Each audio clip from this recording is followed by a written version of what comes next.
I am retired and I'm running out of things to do, which explains the surge of videos.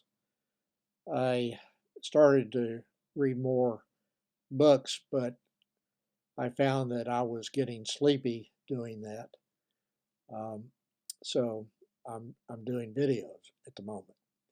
In this video, I'm going to be discussing some weak earnings reports from U.S. manufacturers. I have previously mentioned that the regional manufacturing surveys, like the one released by the Federal Reserve Bank of New York for New York State, and the national one released by ISM, have claimed that this sector in the economy has been in contraction for several months. I do not view those surveys as irrelevant, but tend to downplay the significance since they are surveys, which by definition limits their usefulness as to what is actually happening in the economy.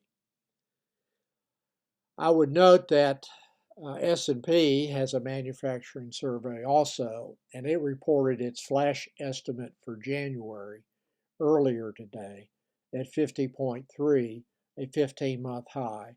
Any number over 50 indicates an ongoing expansion, but a weak one at barely over 50. I am interested more in seeing whether the weakness that is showing up in the surveys is being confirmed in earnings reports and future guidance.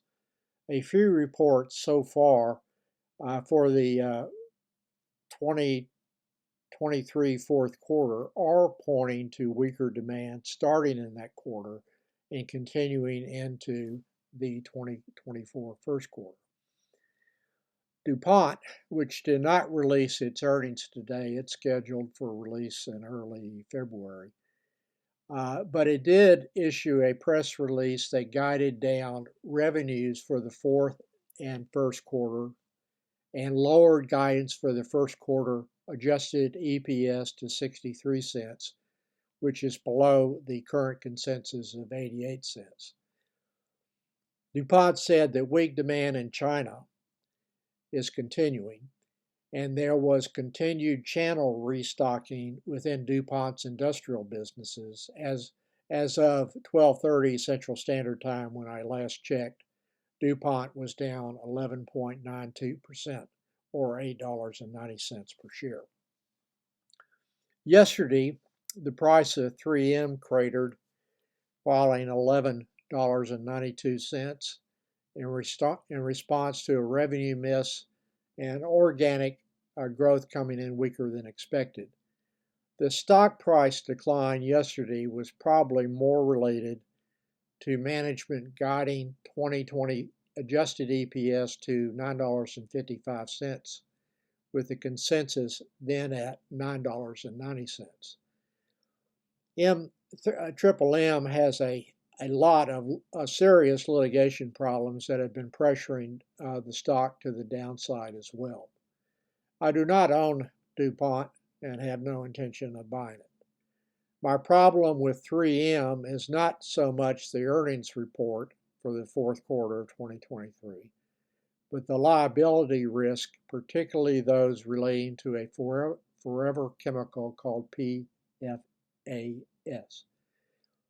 3M agreed last year to settle some claims for $10 billion, and that covered 300 communities or so, and there are more claims outstanding. More can be learned about the pending cases by reading pages 39 to 48 of the SEC filed 10-Q for the quarter ending September 30, 2023, at pages 39-48, as I just said. I also do not like the spinoff of the healthcare business, which has $8.4 billion in revenues in 2022. I would prefer that to be kept in the company.